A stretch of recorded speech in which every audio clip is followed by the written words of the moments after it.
আমরা জানি গালি দেওয়া গুনাহের কাজ, অথচ ফেসবুকে অনেক দাড়ি টুপিওয়ালা হুজুর মানুষকেও দেখা যায় ভিন্ন মতের মানুষদেরকে গালাগালি করেন। এটা কি আসলে ইসলামে জায়েজ আছে? খুব দরকারি এবং প্রয়োজনীয় একটি প্রশ্ন ভাই। এই প্রশ্নটা আমাদের গায়ে আসছে কিছুটা, তারপর উত্তর দিতে হবে। প্রথম কথা হলো যে আমাদের নবী করিম সাল্লাল্লাহু আলাইহি সাল্লাম বলেছেন, আমাকে আল্লাহ তাআলা অভিশাপকারী গালিবাজ করে দুনিয়াতে পাঠান নাই, আমি রহমত নিয়ে দুনিয়াতে এসেছি মানুষকে গালি দিতে নয়।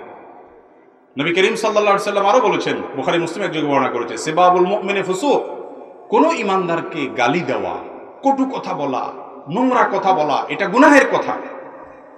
নবী রাসূলুল্লাহ সাল্লাল্লাহু আলাইহি সাল্লাম আরো বলেছেন, লাইসাল মুমিনু বিত্তাআন ওয়ালাল লাআন ওয়ালাল ফাহিশ ওয়ালাল বাদি, ইমানদার কখনো গালিবাজ হতে পারে না, ইমানদার কখনো ভৎসনাকারী হতে পারে না, ইমানদার কখনো অশ্লীল উক্তিকারী হতে পারে না, ইমানদার কখনো নিচু এবং ছোট মানুষের পরিচয়ক হয় এমন কোন কথা বা কাজ করতে পারে। যারা সোশ্যাল মিডিয়াতে অ্যাক্টিভ আছেন, একজন নাস্তিক হয়তো তিনি আমার আল্লাহকে গালি দিয়েছেন, আপনি কমেন্ট বক্সে গিয়ে তার 14 গোষ্ঠী এবং তার সব কিছুর নাম ধরে গালি দিয়ে একেবারে তার গোসল ফরজ করে দিয়ে আসবেন। এই শিক্ষা ইসলাম দিয়েছে? আমাদেরকে তো আল্লাহ তাআলা কোরআনে বলেছেন, লা তাসুবুল্লাযিনা ইয়াদউনাল্লাহা বিগাইরি ইলম, যারা আল্লাহ ছাড়া অন্য কারো উপাসনা করে, যারা মুসলমান নয় অমুসলমান, তাদেরকে তোমরা গালি দিও না।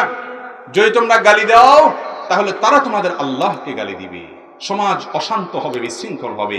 তারা গালি দেখ, তুমি দিও না।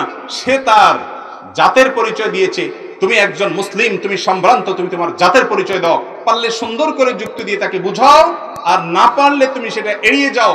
তোমার কোনো কথার কারণে ইসলাম এবং মুসলমানদের জন্য বদনাম না হয় সে কাজ করতে হবে এবং সেদিকটা খেয়াল রাখতে হবে।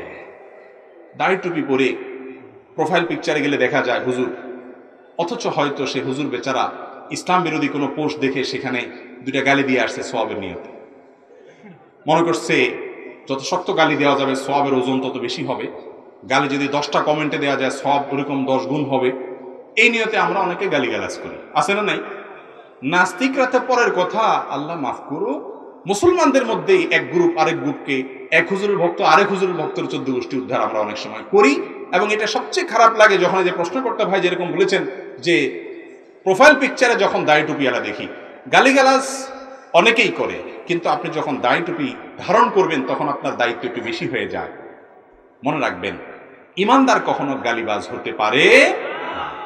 আমাদের যেসব ভাইরা ইসলামের কাজ মনে করে এই কাজগুলো করেন, বিশেষ করে নিউজ পোর্টালগুলোতে দেখা যায়, বিভিন্ন টেলিভিশন এবং দৈনিক জাতীয় দৈনিকের পত্রিকার কোনো নিউজের পিছনে নিউজটা হয়তো মুসলমানদের স্বার্থ বিরোধী, অথবা রিপোর্টার বেটা হয়তো ইসলামের খোঁচা মেরে একটা নিউজ করছে, আপনি সেখানে রিপোর্টার বেটা 14 গোষ্ঠী উদ্ধার করে দিয়ে চলে আসলেন। এতে রিপোর্টার বেটা হেদায়েত পেয়ে যাবে? বরং সে আরো শক্ত হবে, ইসলামের পথে আরো তার শত্রুতা এবং দুশ্মনী বাড়বে। তাহলে আপনি ইসলামের লাভ করলেন না ক্ষতি করলেন? এই কাজগুলো করা যাবে? আমরা প্রতিজ্ঞা করবো তো ইনশাআল্লাহ, ফেসবুক আমরা কাউকে গালি দিব না, ঠিক আছে না ইনশাআল্লাহ? কারোর সম্পর্কে কোনো কটূক্তি করব না। অনেক নায়িকা, অনেক আপনার মডেল, তাদের দেখা যায় যে কেউ হয়তো একটা ভালো কথা বলেছে, এবার ও তুমি এখন ভালো সাচ্ছ, এবার তার 14 গোষ্ঠী নিয়ে গালিগালাজ শুরু, আছে না নেই? কেউ হয়তো সংশোধন হতে চেয়েছে, বলে যে আমি এখন থেকে নামাজ কালাম পড়বো, এবার তার 14 গোষ্ঠী নিয়ে গালিগালাজ করে। খুব ভালো করে শুনে রাখেন, যারা এই সমস্ত গালিগালাজ করেন তাদের ইসলাম সম্পর্কে কোনো ধারণা নাই, এরা ফাসিক, এরা পাপিষ্ঠ, এদের গুনাহ হবে, আল্লাহর কাছে জবাবদিহি করতে হবে। একজন মানুষ তিনি যত খারাপ হোক, আপনি তাকে গালি দেওয়ার কোনো অধিকার রাখেন না। আপনাকে গালি দেওয়ার শিক্ষা ইসলাম দেয়নি। সুন্দরভাবে পারলে বলেন, আর না হলে চুপ থাকেন। এটার বিরুদ্ধে আমাদের সংগ্রাম করতে হবে। কে এরকম উল্টাপাল্টা বললে তাকে কমেন্ট বক্সে একটু বোঝাবেন, গিয়ে চেষ্টা করা যাবে তো ইনশাআল্লাহ। আজ মুনকারে হাদিস, আজ ইসলাম বিরোধীরা এই সমস্ত বিষয়গুলোকে কোট করে করে এনে আমাদেরকে আটকানোর চেষ্টা করে, তাদের হাতে অস্ত্র তুলে দেওয়া যাবে না।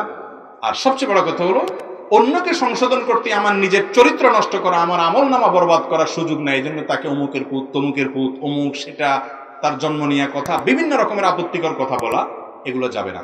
বেঁচে থাকবো তো ইনশাআল্লাহ। যদি কেউ দাড়ি টুপি পরে এরকম কাজ করে, বুঝতে হবে ইসলাম তার বাহিরে গজাইছে, ভেতরে গজায় নাই। ইসলাম তার গালে গজাইছে, মাথায় গজাইছে, কাপড়ে গজাইছে, কিন্তু তার কলবে ইসলাম আসলে গজায়। যদি গজাইতো সে গালি দিত না। গালি দেয়া থেকে চিরতরে তওবা করবো তো ইনশাআল্লাহ। আল্লাহ আমাকে আপনাকে আমল করার তৌফিক দান করুন।